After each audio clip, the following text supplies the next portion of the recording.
ആദരണീയനായ വിദ്യാഭ്യാസ മന്ത്രി ശ്രീ ജോർജ് വർഗീസ്, വേദിയിലും സദസ്സിലുമിരിക്കുന്ന വിശിഷ്ട വ്യക്തികളെ, രക്ഷിതാക്കളെ, അധ്യാപകരെ, പ്രിയപ്പെട്ട കുഞ്ഞുങ്ങളെ, നിങ്ങൾ എന്നെ ഇന്ന് ഈ വേദിയിലേക്ക് ക്ഷണിച്ചത് ഒരതിഥിയായിട്ടാണ്. പക്ഷേ ഇന്നിവിടെ നിൽക്കുന്നത് വ്യക്തിപരമായി എനിക്കേറെ സന്തോഷം നൽകുന്ന ഒരു കാര്യം കൂടിയാണ്. ഇതെൻ്റെ രണ്ടാം ജന്മമാണെന്ന് നിങ്ങളിൽ എത്ര പേർക്കറിയാം? ഒരുപക്ഷെ കുറച്ചു നാളുകൾക്ക് മുമ്പ് മരിച്ചു പോയേക്കാമായിരുന്ന ഞാൻ ഇന്ന് ഇവിടെ നിങ്ങളുടെ മുമ്പിൽ ഇങ്ങനെ നിൽക്കുന്നുണ്ടെങ്കിൽ അതിന് കാരണം നിങ്ങളുടെ ഇടയിൽ തന്നെയുള്ള ഒരു കൊച്ചുമിടുക്കിയാണ്. വളരെ രസകരമായ ഒരു പേരിനുടമയാണ് ആ കുട്ടി, ഇന്ത്യ. അതിലും രസകരമാണ് അവളുടെ രീതികൾ. സർ, 9 വർഷം പ്രാഥമിക വിദ്യാഭ്യാസം ഒന്നും നേടാതെ നേരിട്ട് പ്രവേശന പരീക്ഷ എഴുതി ഉയർന്ന ക്ലാസ്സിലേക്ക് അഡ്മിഷൻ നേടിയ കുട്ടി കൂടിയാണ് നമ്മുടെ ഇന്ത്യ. ഈ അവസരത്തിൽ പ്രിയപ്പെട്ട ഇന്ത്യയെ ഞാൻ ഈ വേദിയിലേക്ക് ക്ഷണിക്കുകയാണ്. വാ മോളെ, കയറി വാ.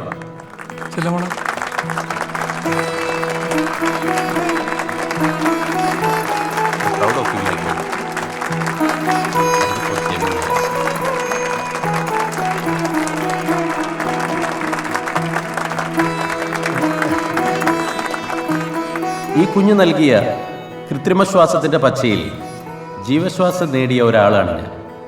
ഒരു പക്ഷേ അതിൻ്റെ പ്രാധാന്യമോ പ്രസക്തിയോ ശാസ്ത്രീയതയോ ഒന്നും ഇന്ത്യക്ക് അറിയണമെന്ന് നിർബന്ധമില്ല. അന്ന് ചെയ്തത് എന്താണെന്ന് അറിയുമോ മോൾക്ക്? അറിയാം സർ. അതിന്റെ പേര് CPR ആണെന്ന് അച്ഛൻ എനിക്ക് പറഞ്ഞു തന്നിട്ടുണ്ട്. അച്ഛനാണോ ഇതൊക്കെ മോൾക്ക് പഠിപ്പിച്ചു തന്നത്? സ്കൂളിൽ പഠിപ്പിക്കാത്ത ഒത്തിരി കാര്യങ്ങൾ അച്ഛൻ എനിക്ക് പറഞ്ഞു തരാറുണ്ട്. ഇതൊരു ചെറിയ കാര്യമല്ല. ഇന്ത്യയുടെ അച്ഛൻ ഈ വേദിയിലേക്ക് കടന്നു വരണമെന്ന് ഞാൻ അഭ്യർത്ഥിക്കുന്നു.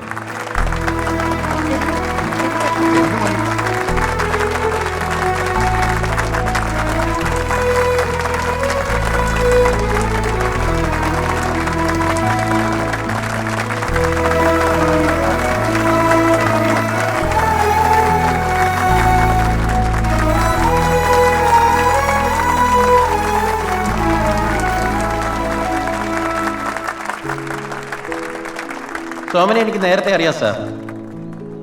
ഈ നാട്ടിലെ ജനകീയ പ്രശ്നങ്ങളിൽ നിരന്തരം ഇടപെടുന്ന ഒരു വ്യക്തിയാണ് ഇദ്ദേഹം.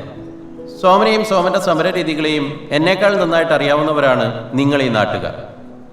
സോമ, 2 വാക്ക് ഇന്ത്യയെക്കുറിച്ച്, സോമനെക്കുറിച്ച്, സോമന്റെ ചിന്തകളെക്കുറിച്ച്.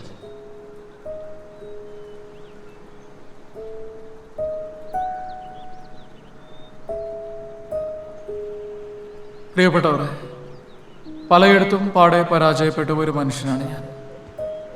വീട്ടിലും നാട്ടിലുമൊക്കെ ഒരുപാട് പരിഹാസത്തിന് ഇരയുമായിട്ടുണ്ട്. ഇരട്ട പേരുകൾ തന്നെ പലതായിരുന്നു. പാഴ് സോമൻ, ഭ്രാന്തൻ സോമൻ, അങ്ങനെ ഒരുപാടുണ്ട്. അതൊക്കെ ഒരുപക്ഷെ എന്നേക്കാൾ കൂടുതൽ അറിയുന്നത് നിങ്ങൾക്കൊക്കെ ആയിരിക്കും. ചുറ്റുപാടുകളെ വേദനിപ്പിക്കാതെ തന്നെ എൻ്റേതായ ജീവിത രീതികളുമായി മുന്നോട്ട് പോകാൻ ഞാൻ ശ്രമിച്ചിട്ടുണ്ട്. അതിൻ്റെ ചെറിയൊരു അംശം ഞാൻ എൻ്റെ മകൾക്ക് പകർന്നു നൽകിയിട്ടുമുണ്ട്. വളരെ പ്രാക്ടിക്കലായിട്ടാണ് സാർ ഞാൻ അവൾക്ക് അതൊക്കെ കാണിച്ചു കൊടുത്തിട്ടുള്ളത്. അപ്പോൾ അവൾക്കത് പെട്ടെന്ന് മനസ്സിലാക്കാൻ കഴിയും. അതുകൊണ്ട് തന്നെയാണ് എൻ്റെ മകൾക്ക് എന്നങ്ങനെ ചെയ്യാൻ സാധിച്ചത്. കുറച്ചുകൂടി തെളിയിച്ചു പറയാം. ഇവിടെ പെട്ടെന്ന് ഒരു തീപിടുത്തം ഉണ്ടായിരുന്നിരിക്കട്ടെ, നമ്മൾ എന്ത് ചെയ്യും? ഇറങ്ങി ഓടും. അതിനല്ലേ സോമ ആ സിലിണ്ടർ അവിടെ ഇരിക്കുന്നത്, അതെടുത്തങ്ങ് കെടുത്തണം. ശരി, അതിനിവിടെ ഇരിക്കുന്ന എത്ര പേർക്ക് ഫയർ എക്സ്റ്റിംഗ്വിഷർ സിലിണ്ടർ ഉപയോഗിക്കാൻ അറിയാം?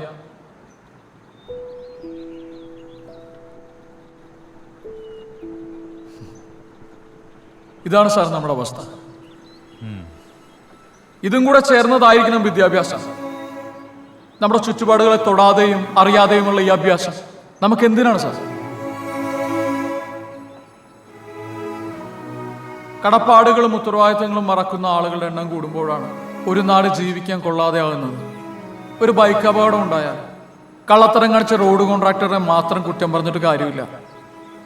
ഹെൽമറ്റ് വെക്കാത്ത നമ്മുടെ ഉത്തരവാദിത്ത കുറവിനെ കുറിച്ച് കൂടി ചിന്തിക്കണം. രോഗിയുടെ കഴുത്തിറക്കുന്ന ആശുപത്രികൾ മാത്രമല്ല, ക്യാൻസർ പരത്തുന്ന കീടനാശിനികൾ തളിക്കുന്ന കർഷകൻ ചെയ്യുന്നത് ക്രൂരത തന്നെയാണ്.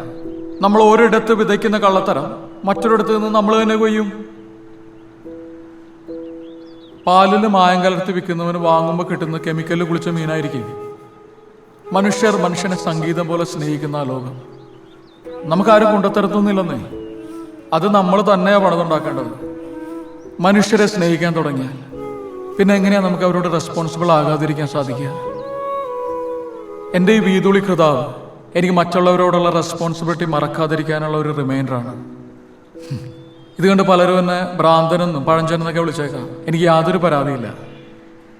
ഏതൊരു വീതുളിയും തേച്ച് മിനുക്കിയാൽ നല്ല മൂർച്ചയുണ്ടാവും.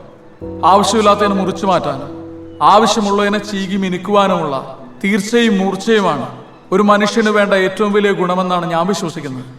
അത് തന്നെയാണ് എനിക്ക് എവിടെയും പറയാനുള്ളൂ. അത് തന്നെയാണ് ഞാൻ എൻ്റെ കുട്ടിക്ക് പറഞ്ഞു കൊടുക്കാറുള്ളത്. എൻ്റെ വിശ്വാസം ഒരിക്കലും തോക്കില്ലെന്ന് എനിക്കറിയാം. കാരണം മനുഷ്യനിൽ എനിക്ക് വിശ്വാസമുണ്ട്. ഞാനെന്നും നീയെന്നും പറഞ്ഞ് വഴക്കടിക്കുമ്പോൾ നമ്മളെന്ന വാക്കിൻ്റെ കുടക്കീഴിലേക്ക് ചേർത്ത് നിർത്താൻ മനുഷ്യരൊരിക്കലും മറന്നിട്ടില്ലല്ലോ. അതുകൊണ്ട് തന്നെ ഏതൊരു മോശം കാലത്തെയും നമ്മൾ മറികടക്കും. മനുഷ്യൻ എന്നത് മനോഹരമായൊരു വാക്ക് തന്നെയാണ്.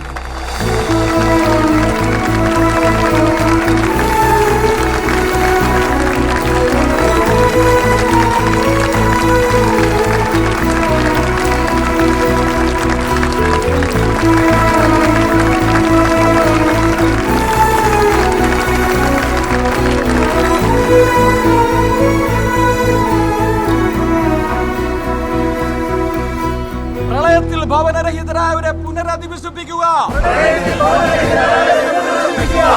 പശ്ചിമഘട്ടം സംരക്ഷിക്കുക. പശ്ചിമഘട്ടം സംരക്ഷിക്കുക. തണ്ണീർത്തടങ്ങൾ സംരക്ഷിക്കുക. പ്രളയത്തിൽ ഭവനരഹിതരായവരെ പുനരധിവസിപ്പിക്കുക. ആവാസ വ്യവസ്ഥ നിലനിർത്തുക. ജനസംരക്ഷണ സമിതി ജനസംരക്ഷണ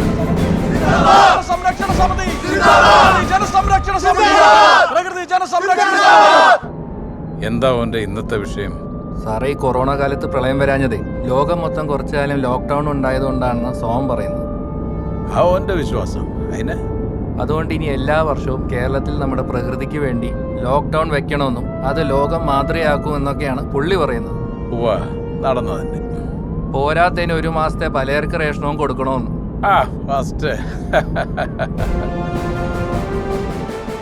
ഇപ്പോൾ കിട്ടിയത് സംസ്ഥാനത്തെ വിവിധ ഭാഗങ്ങളിൽ കനത്ത മഴ തുടരുമെന്ന് കാലാവസ്ഥാ മുന്നറിയിപ്പ്. തിരുവനന്തപുരം ഒഴികെ എല്ലാ ജില്ലകളിലും നാളെ റെഡ് അലർട്ട് പ്രഖ്യാപിച്ചു.